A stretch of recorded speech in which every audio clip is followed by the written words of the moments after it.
Hi everybody, मैं कृष्णांक आप सबका स्वागत कर रहा हूँ स्टडी प्लेटफॉर्म स्टडी स्टार्ट में। आज हम क्लास 10 एनसीईआरटी की एग्जाम्पल नंबर 5 को सॉल्व करेंगे। ठीक है, तो क्वेश्चन इस प्रकार का है कि कंसीडर द नंबर फॉरेन। कोई भी नंबर आप फॉरेन कंसीडर कर लीजिए। ठीक है, वेदर क्या कह रहा है, n is a natural number. N कह रहा है कि एक नेचुरल नंबर है। Check whether there is any number n for which four n ends with zero. आप एन का कोई भी वैल्यू मानिए, उसका एंड्स में जो नंबर है कि क्या जीरो रहेगा, और एन क्या है, एक नेचुरल नंबर। तो अगर ये मल्टीपल चॉइस का एक क्वेश्चन होता, ठीक है ना, एक मल्टीपल चॉइस क्वेश्चन होता ना, तो आप किस प्रकार का सॉल्व करते हैं इसका। आपको सॉल्व करने का तरीका ऐसे इस प्रकार का होता कि एन एक क्या है, नेचुरल नंबर है, और आपको नेचुरल नंबर बताया था कि रियल नंबर के अंदर नेचुरल हर नंबर सब बताया था। तो नेचुरल नंबर क्या, ऑल काउंटिंग नंबर है नेचुरल नंबर। ठीक है, काउंटिंग नंबर क्या है, तो एन का वैल्यू क्या क्या पुट कर सकते हैं आप, 1 पुट कर सकते हैं, 2 पुट कर सकते हैं, 3 पुट कर सकते हैं। ठीक है ना, कोई भी नंबर पुट कर सकते हैं। तो आप पहले 2 पुट करके भी देख सकते हैं। ठीक है, 1 पुट करके देख सकते हैं, 2 अगर पुट करेंगे तो 16। तो यहीं से आपने कंफर्म हो गया कि एन डिजिट्स जीरो नहीं आ रहा है। ठीक है ना, अदर नंबर आ रहा है, फिर और कुछ पुट करेंगे तो और कुछ आ जाए तो जीरो नहीं आ रहा है, तो ये फॉल्स हो जाता है। ठीक है ना, एक मल्टीपल चॉइस क्वेश्चन होता है। लेकिन आपको इसको क्या करना है कि थ्योरी क्या करना है, समझाना है। ठीक है ना, तो पहले समझिए क्या है, फिर डिस्क्रिप्शन में कैसे लिखना है बताऊंगा। पहले समझिए इसको क्या बात है। अगर कोई नंबर एंड्स में जीरो आएगा, इसका एंड्स डिजिट क्या आएगी, जीरो, इसका मतलब क्या है, वो 10 से टेबल में जाएगी। बताया था कि डिविजिबिलिटी रूल में कौन से नंबर 10 से, कौन से नंबर 11 से डिविजिबल है। तो 10 से डिविजिबल है अगर कोई नंबर, तो इसके लास्ट यूनिट जीरो आ सकता है। और 10 का 2 प्राइम फैक्टर है, हमको मालूम है कौन कौन सा, 2 एंड 5। देखिए जो कह रहा हूँ वही लिखना है थ्योरी में। ठीक है, जो भी नंबर होगा वो 10 से डिविजिबल रहेगी अगर एंड में जीरो आएगी, और इसका 2 फैक्टर्स रहेगी 2 एंड 5।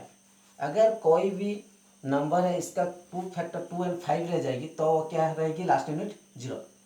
लेकिन हमको जो क्वेश्चन में गिवन है, क्या गिवन है, फॉरेन। ठीक है ना, और फॉरेन को आप किस प्रकार का लिख सकते हैं, 2 इंटू 2 टू पावर एन, इस प्रकार का लिख सकते हैं, या इसे भी लिख सकते हैं 2 टू पावर एन लिख सकते हैं। ठीक है ना, किसी प्रकार लिख सकते हैं, ऐसे इतना ही लिख लीजिए। तो टूटता 2 एन, तो 2 और 5 दोनों ही फैक्टर चाहिए, लेकिन 2 ही फैक्टर है। ठीक है ना, 5 का फैक्टर ही नहीं है, तो इसका मतलब क्या हुआ कि लास्ट में इसका जीरो नहीं आएगा। यही बात जो ने बताया मैंने, इसको अपने थियोरी के तरीके में लिखना है, अपने लैंग्वेज में लिखना है, या बुक्स में लैंग्वेज जो भी वो लिख सकते हैं, और या मैं अब जिस प्रकार लिखूंगा इस प्रकार के लिख सकते हैं। चलिए कैसे थियोरी में लिखेंगे देखते हैं। मिटा रहा हूँ, समझ में आ गया। अब देखिए कैसे लिखते हैं।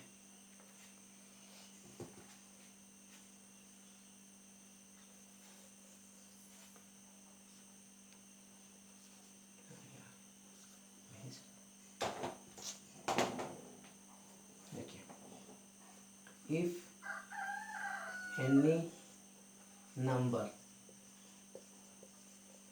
ends with जीरो, अगर कोई भी नंबर एंड्स विथ जीरो, तो क्या होगी, मैंने बताया था, और 10 से डिविजिबल होगी। ठीक है ना, if any number ends with zero then it should be divisible by 10। मैंने क्या लिखा, अगर कोई भी number ends with zero, zero में एंड्स होगी, तो वो क्या होगी, डिविजिबल बाय जीरो से डिविजिबल होगी। ये तो बात आपको समझ में आ गया। फिर क्या लिखना है,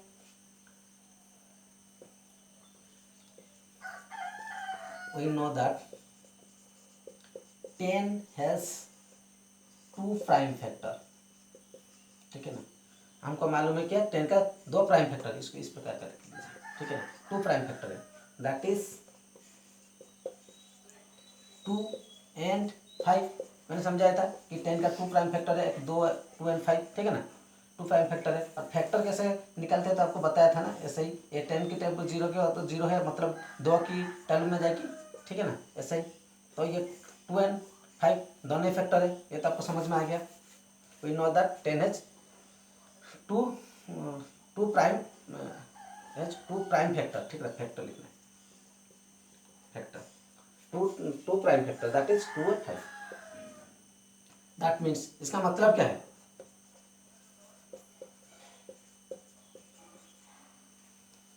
if a number ends with zero, अगर कोई भी number ends with zero, it should be divisible by 2 and 5। अगर कोई भी अगर 10 का दो फैक्टर 2 and 5 है तो क्या होगा, अगर कोई भी नंबर अगर इसका एंड्स में 0 डिजिट रहेगी, इसका मतलब वो नंबर 2 या 5 से डिविजिबल होगा, ठीक है ना।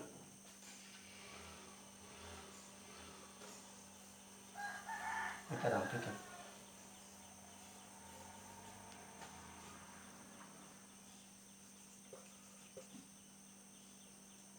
बट फॉरेन को कैसे लिख सकते हैं, ऐसे four n else four n is not, ऐसे लिख लिए, four n else not contain 5 as a factor. आपने क्या देखा कि फॉरेन में 5 कोई फैक्टर नहीं है, ठीक है ना। इसको मिटा रहा हूँ बटन। तो आपने कौन सी कंक्लूजन में पहुंचे कि फॉरेन में क्या 5 का फैक्टर नहीं, इसका मतलब इसके एंड्स में यूनिट डिजिट 0 नहीं गया, वही बात आपको अब लिखना है। सो वी कंक्लूड दैट, ठीक है ना। क्या कंक्लूजन में पहुंचे, foreign is not ends with digit 0। इसका मतलब क्या हुआ कि फॉरेन का जो भी नंबर होगी वो 0 से एंड्स नहीं होगी, where n is any natural number. वो तो गिवन था ना, n एक नेचुरल नंबर है।